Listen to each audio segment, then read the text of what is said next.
Olá pessoal, tudo bem? Vamos falar com vocês um pouco sobre o tema agentes do relevo. É muito importante lembrarmos que nós temos agentes que são internos do relevo.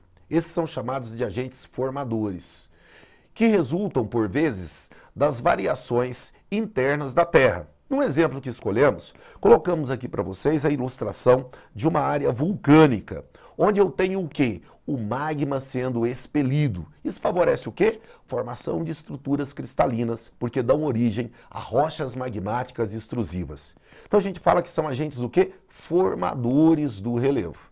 E temos aqueles que são agentes externos. Logo, serão agentes considerados como transformadores, modeladores ou destruidores da estrutura existente. Chamamos esses de agentes externos. Tecnicamente, externos, exógenos, internos, endógenos. Importante lembrar desses termos, porque são aqueles que aparecem nos vestibulares. Aqui na nossa representação, colocamos a ação do mar sobre a estrutura rochosa. Então eu tenho aqui uma erosão marinha, também conhecida como abrasão marinha.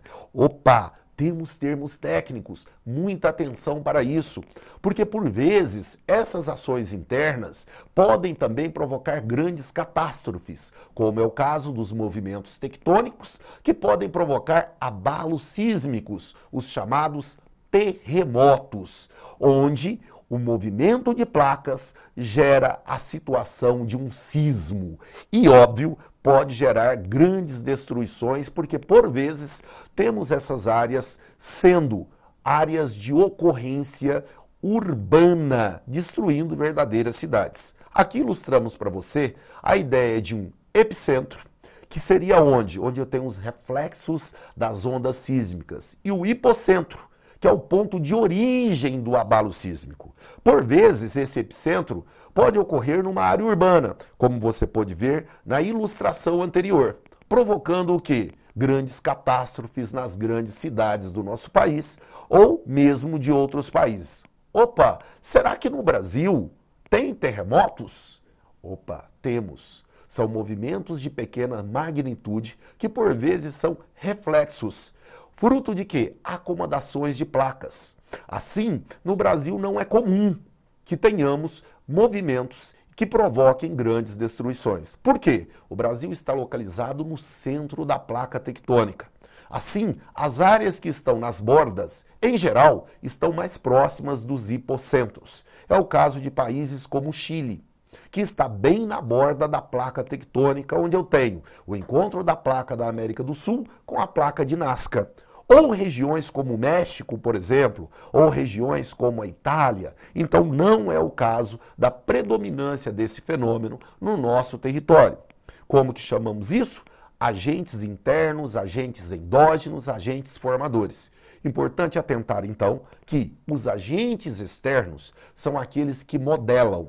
O exercício, então, vai cobrar de vocês o quê? Se vocês conhecem que o clima é um importante agente externo do relevo, variações de temperatura, de pluviosidade, variação dos ventos, agente que vai alterar, que vai afetar a estrutura geológica da Terra, destruindo, ou seja, erodindo e gerando acomodação, ou seja, sedimentação. Qual é um outro importante agente?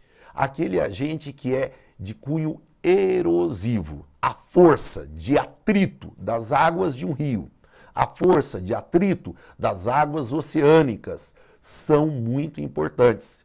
Não entendo como um rio, em razão da força de atrito, vai escavar o seu leito, gerando um processo de desgaste.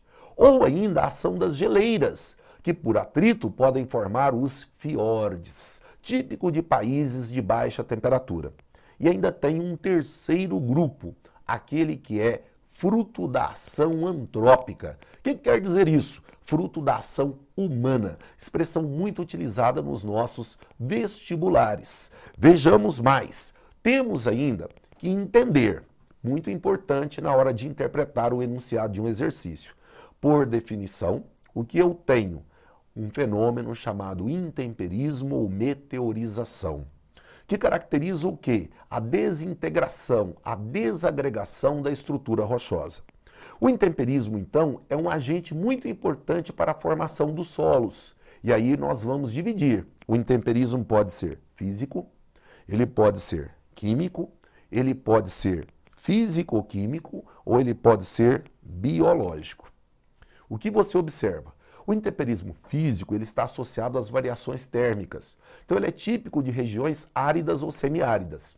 Regiões tropicais, eu vou ter o intemperismo químico ou físico-químico. Fruto de quê? Das variações de temperatura combinada com as variações de umidade, água.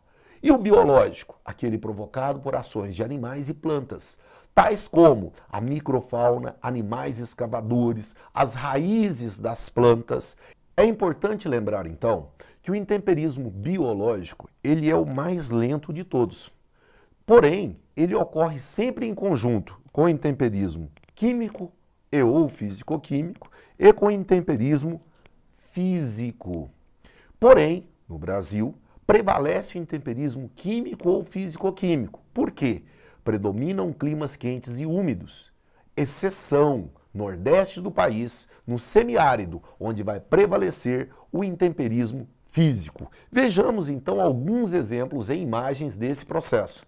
Veja o caso dos deslizamentos em áreas de encosta, provocado por ação de chuvas, típico das regiões serranas ou mesmo das regiões conhecidas como Mar de Morros, no sudeste do Brasil.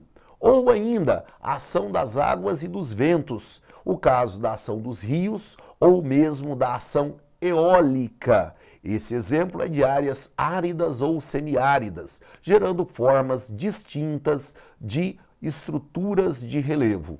E temos ainda o que? As famosas falésias, que se formam em áreas litorâneas, fruto da ação abrasiva, a ação oceânica, a ação marinha.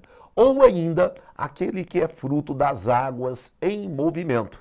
No exemplo aqui, nós temos o caso do litoral, onde fluxo e refluxo das águas formam diferentes estruturas. Vejam, é o caso das baías, veja o caso das restingas, esse cordão arenoso que adentra o oceano, é o caso dos chamados tômbulos que temos aqui, ou ainda a formação de estuários, como representado na imagem. E não podemos esquecer ainda daquelas que são escavadas por rios. Olha só o exemplo do vale na forma de um cânion, onde o rio é o principal agente. Observe o sentido de deslocamento desse rio, formando um enorme cânion entre as estruturas rochosas, ou ainda a ação do gelo, já citado anteriormente, os fiordes, fruto da movimentação de gelo que vai gerar um atrito. E, por fim, a ação do homem,